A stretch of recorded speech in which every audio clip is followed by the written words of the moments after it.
Good morning, boys and girls. We are on to chapter 6 in Swindle, where we left off last. Our two characters, Ben and Griffin, were deciding that they were going to have a heist for get their card back. So, I don't know. We'll see where this thing goes. All right, chapter 6. Logan Kellerman is an idiot. That was the conclusion Ben had reached after 3 days of sitting next to the boy. The audition for the acne cream commercial had not gone well. Logan could think of nothing else. He slumped at his desk, his already long face drawn out to banana like proportions, blaming his failure on everybody except himself, the casting director, his parents, and Sanjay Jitwani. Who's Sanjay Jatwani? Asked Ben without interest. Only the greatest acting coach ever to come out of India, Logan told him. He's giving private lessons in the city. Guess whose parents are too cheap to pay for it? Ben cast a longing gaze across the classroom where Griffin sat behind Melissa Dukakis. That was what really bothered Ben. Why, he had so little patience for Logan's nonsense. The punishment was over. Mr. Martinez said the two were free to return to their old seats, but Griffin was so upset over Ben's refusal to take part in the baseball card robbery that he wouldn't move. I don't sit with traitors, had been Ben's had been Griffin's declaration when Ben had made an attempt to come back. Those were the only words Ben had heard from his best friend in the past 3 days. Icy silence between them had become so obvious that the other kids were starting to mention it. Pitch kept asking what was wrong, and even Darren commented, "What broke up the Doofus Patrol?"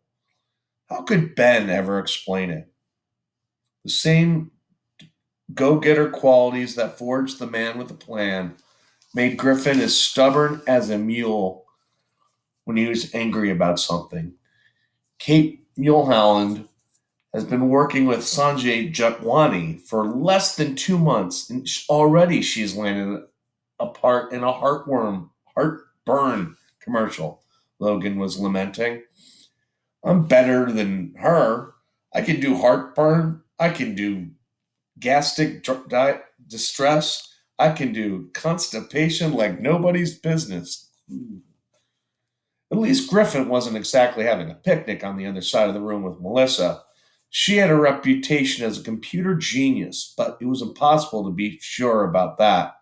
She was the shyest kid in town and spent most of her time hiding behind long, stringy hair that completely covered her face. As Ben watched, Melissa agitated her head until the curtain thinned to reveal a pale skin and wide eyes. She mumbled a one word answer to Griffin's question. With a loud sigh, Logan put his books away and laid his head down on his desk. What's the use? Who can think when my entire career is falling apart? My parents are way too East Coast to understand what it takes to make it in Hollywood.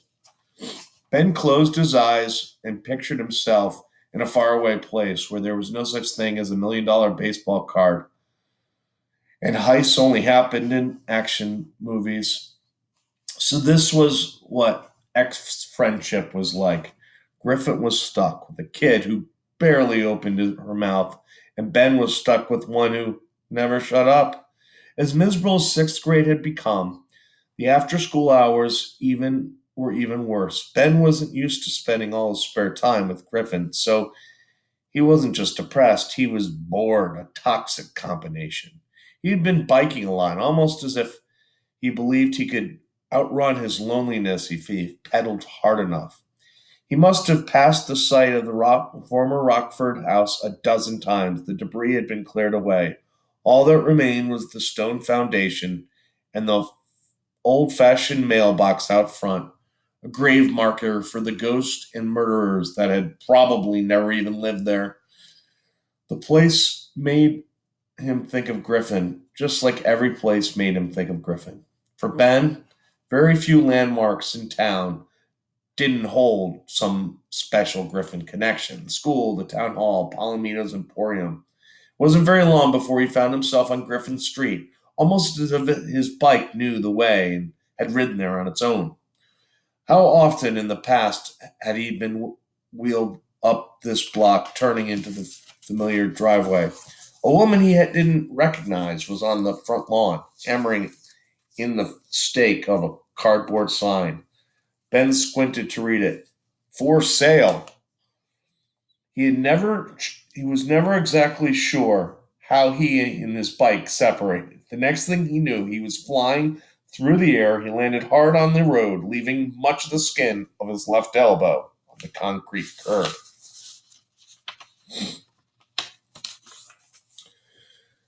The sign lady rushed over and helped him. Are you all right? Ben hardly noticed the pain or his bleeding arm. This house isn't for sale. It just listed this morning, she told him. Do you need me to drive you somewhere? Is your mother home? Ben yanked himself away. People live here. The door opened and Griffin peered out. Ben? Ben pointed to the woman. She's trying to sell your house from out from under you. It's okay, Mrs. Brompton, Griffin told her. He's my friend. He hustled Ben inside to the bathroom and held his injured arm under the running water. Calm down, man. She's our real estate agent. Real estate agent? Ben pulled back from the sink, splattering the floor with pink tinged water. You mean your house really is for sale? You're moving? Griffin nodded. All because I won't do the heist? Of course not. Listen, Griffin hadn't told a soul about the big family financial problems. Now Ben listened with rapt attention. That's why I got so freaked out about the base Babe Ruth card. Griffin concluded the whole sad story. That money would save our house. It would help my dad develop his dream. It would change everything for my family. How can I let a sleazy two-bit con man take that away? I I I don't know what to say. Ben managed. As awful as these past few days had been, it was nothing compared to what Griffin must have been going through. No wonder he was so obsessed with the heist. He was fighting for his family and home. Despite his horror and at the thought of Griffin moving away, Ben was aware of an even stronger emotion. He always wondered what it would be like to be Griffin, to experience the pure, clear sense of purpose that was at the core of his friend's character. In that instant, all his doubts and misgivings about the robbery burned away. What was left was the searing certainty that this was not just the right course of action, but the only course of action. You really think we can pull off a heist? Ben asked. The man with the plan grinned. So, all right, it looks like they set up their plan. Right here they have it. I'll briefly go through this plan. The Great Baseball Card Heist. Plan of attack. 1. Gain access to Swindle's store. 2. Locate safe behind sales counter. 3. Burn hole in safe using dad's blowtorch. 4. Return home rich. Major obstacles. Yes, there are many. Padlocked gate, 7-foot high fence, security glass on front door, dead bolts, burglar alarm. How can we learn keypad code? The X factor. Anybody who wires display cases with and bolts a safe to the floor must have a few surprises up his sleeve. Surveillance report. Store hours 10 a.m. to 6 p.m. Swindle leaves at 5:30 in black Honda Element. Assistant manager Tom Dufferin closes shop at. Here we go. And that leads us to chapter 7. All right. Till tomorrow, boys and girls. All right. Take care.